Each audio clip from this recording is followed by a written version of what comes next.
नमस्कार, मैं हूँ आपका दोस्त विजय विद्रोही। आप मुझसे जुड़ चुके हैं, इसके लिए आप सबका तहे दिल से शुक्रिया। और अगले 8-10 मिनट में आपसे जुड़े रहने की कोशिश करूँगा। तो क्या हरियाणा और जम्मू कश्मीर में बीजेपी जो करारी हार की तरफ बढ़ती दिख रही है, क्या उस करारी हार को सम्मानजनक हार में बदलने का कोई फ़ॉर्मूला बीजेपी ने निकाल लिया है?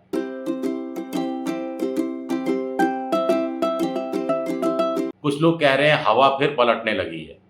कुछ लोग कह रहे हैं कि जो बीजेपी के खिलाफ या कांग्रेस गठबंधन के पक्ष में हवा चल रही थी, उसने आंधी का रूप ले लिया है और बीजेपी का सूपड़ा साफ होने लगा है। कुछ लोग कह रहे हैं एक चमत्कार है जो बीजेपी को हरियाणा और जम्मू कश्मीर में बचा भी सकता है। आइए दोनों राज्यों की स्थिति की तुलना करने की कोशिश करते हैं। पहले हरियाणा की बात करते हैं। तो कुल मिलाकर हरियाणा में आम आदमी पार्टी और कांग्रेस के बीच में समझौता नहीं हो सका। इसमें बीजेपी कहीं न कहीं सिल्वर लाइनिंग देख रही है। कुछ लोग तो ये भी कह रहे हैं कि अभी जो राष्ट्रपति ने बीजेपी के 7 विधायकों का मेमोरेंडम जो गृह मंत्रालय को भिजवा दिया और उस पे प्रॉपर अटेंशन देने की बात कही, जिससे कि ये बीजेपी ने हल्ला मचाना शुरू कर दिया है कि दिल्ली में आम आदमी पार्टी की सरकार बर्खास्त की जा सकती है, वहाँ राष्ट्रपति शासन लगाया जा सकता है। उसके पीछे भी हरियाणा का चुनाव काम कर रहा है। बीजेपी नहीं चाहती थी आम आदमी पार्टी और कांग्रेस के बीच में समझौता हो और बीजेपी चाह रही है कि आम आदमी पार्टी 90 की 90 सीटों पर खड़ी हो जाए ताकि एंटी बीजेपी वोटों का कुछ बँटवारा हो सके। और इसीलिए दबाव डालने के लिए जानबूझकर राष्ट्रपति के मेमोरेंडम का एक तरह से आड़ ली जा रही है या उस बहाने आम आदमी पार्टी पर दबाव बनाने की कोशिश कर रही है। इसमें कितनी सफल होगी, कितनी सफल नहीं होगी, ये कहना आज की तारीख में मुश्किल है। लेकिन कुछ लोग ये भी कह रहे हैं कि शहरी पार्टी है आम आदमी पार्टी, हरियाणा में भी शहरी इलाकों में ही या ग्रांड ट्रंक रोड के इलाकों में ही बीजेपी का ज़्यादा असर है। तो ऐसे में आम आदमी पार्टी के कारण बीजेपी को ही हो सकता है कि कुछ सीटों का नुकसान हो जाए। जाट बीजेपी को वोट देने वाले नहीं हैं, जाट वोटों में बिखराव भी होने वाला नहीं है, ये बात भी बीजेपी के खिलाफ जा रही है। दलित वोट भी बीजेपी के पास जाने वाले नहीं हैं, उन वोटों का क्या बिखराव, कुछ स्प्लिट वोट हो जाएगा, चंद्रशेखर रावण और मायावती के गठबंधन वाली पार्टियों के हिस्से में चला जाएगा। बीजेपी इस पर बहुत बैंक कर रही है, बहुत ज़्यादा यकीन कर रही है।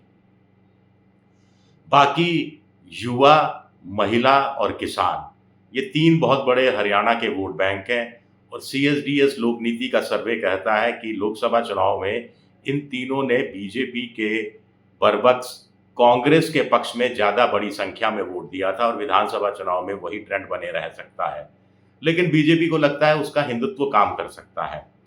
बीजेपी के नेता ये मानकर चलते हैं कि 10 साल की खट्टर सरकार की एंटी इनकम्बेंसी बहुत-बहुत भारी पड़ने वाली है। उसके ऊपर 10 साल की मनमोहन सिंह की मोदी की सरकार की एंटी इनकम्बेंसी भी भारी पड़ने वाली है और ये डबल एंटी इनकम्बेंसी से बीजेपी उभर नहीं पाएगी। लेकिन बीजेपी को लगता है कि हिंदुत्व के नाम पर उभरा जा सकता है और नूंह में जो गो-कसी वाले कुछ मामले सामने आए हैं, उससे बीजेपी को एक नया बूस्ट मिला है।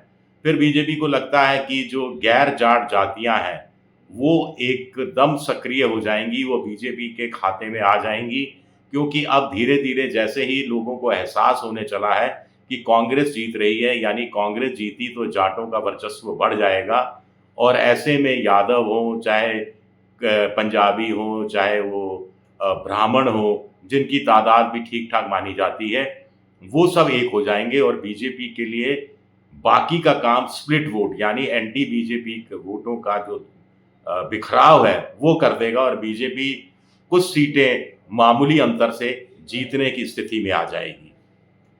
आगे कुछ लोग कह रहे हैं कि कुल मिलाकर हरियाणा का चुनाव इस पर निर्भर करेगा कि बीजेपी का हिंदुत्व कितना काम करता है, एक और वोट स्प्लिट होते हैं, एंटी बीजेपी वोट स्प्लिट होते हैं या नहीं।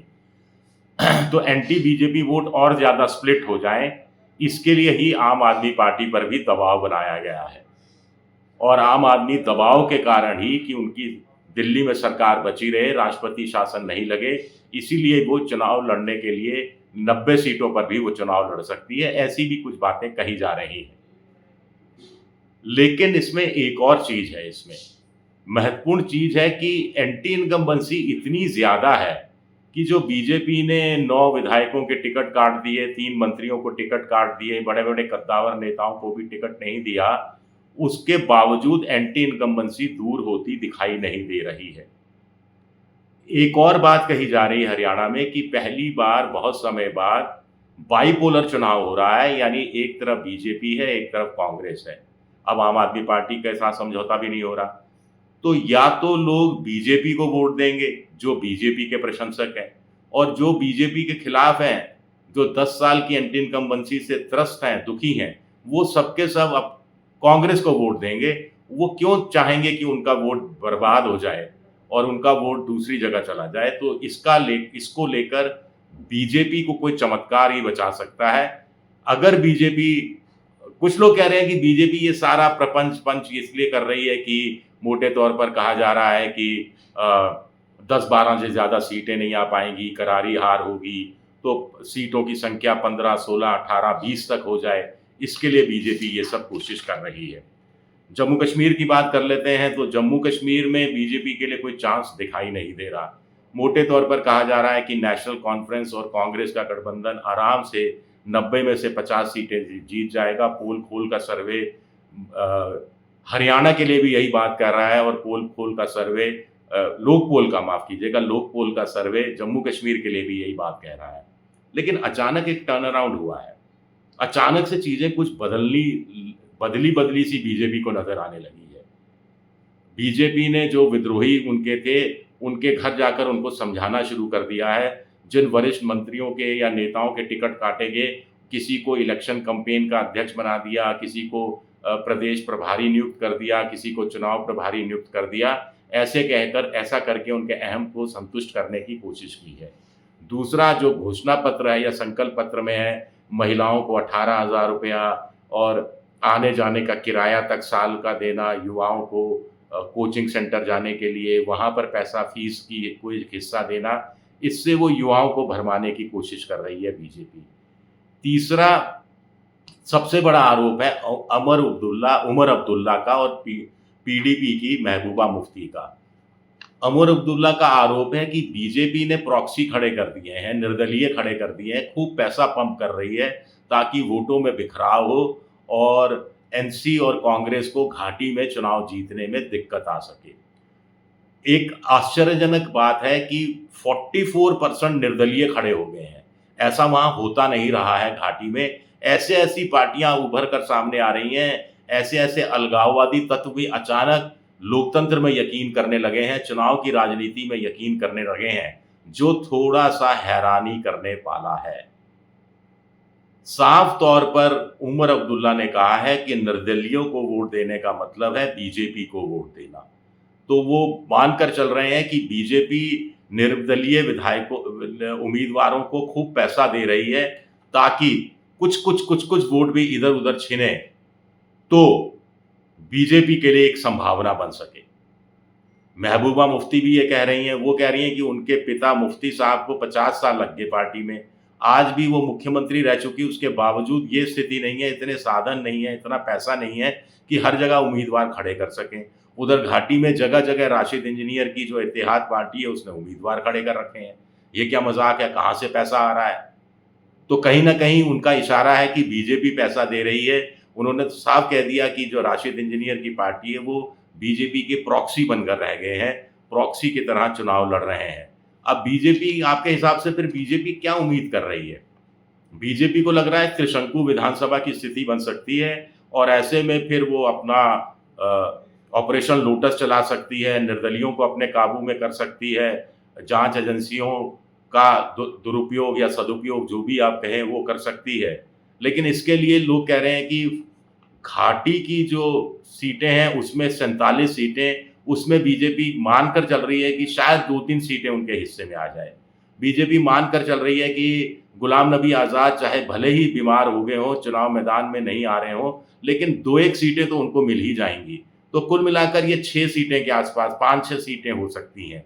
बाकी 43 जम्मू की सीटों में से बीजेपी अपने लिए 35 सीटों का टारगेट लेकर चल रही है, 34-35 सीटें जीत जाएं ताकि पीडीपी ताकि वो कुल मिलाकर घाटी की सीटें और गुलाम नबी आज़ाद की सीटें मिलाकर 39 सीटें हो जाएं, तो बाकी 46 चाहिए बहुमत के लिए, तो 6 सीटों का इंतज़ाम निर्दलियों के दम पर। राशिद इंजीनियर को अभी तिहाड़ जेल में बंद है, एनआईए ने मुकदमा दायर कर रखा है, वहाँ पर थोड़ी ढील दी जा सकती है, थोड़ी रियायत बरती जा सकती है और उनके पार्टी के विधायकों का समर्थन हासिल किया जा सकता है अगर मौका लगे तो। अब आप कहेंगे बीजेपी ऐसा क्यों करेगी? जो लोग धारा 370 हटाने का विरोध कर रहे हैं, जो उसकी बहाली को लेकर चुनाव लड़ रहे हैं, उनके साथ बीजेपी चली जाएगी। जब सरकार बनानी होगी तो चली ही जाएगी। आखिर बीजेपी ने पीडीपी के साथ मिलकर भी तो सरकार बनाई थी, ये भी हमें नहीं भूलना चाहिए। खैर, मेरा ये वीडियो देखने के लिए आप सबका शुक्रिया। लाइक कीजिए, सब्सक्राइब कीजिए, शेयर कीजिए। शुक्रिया।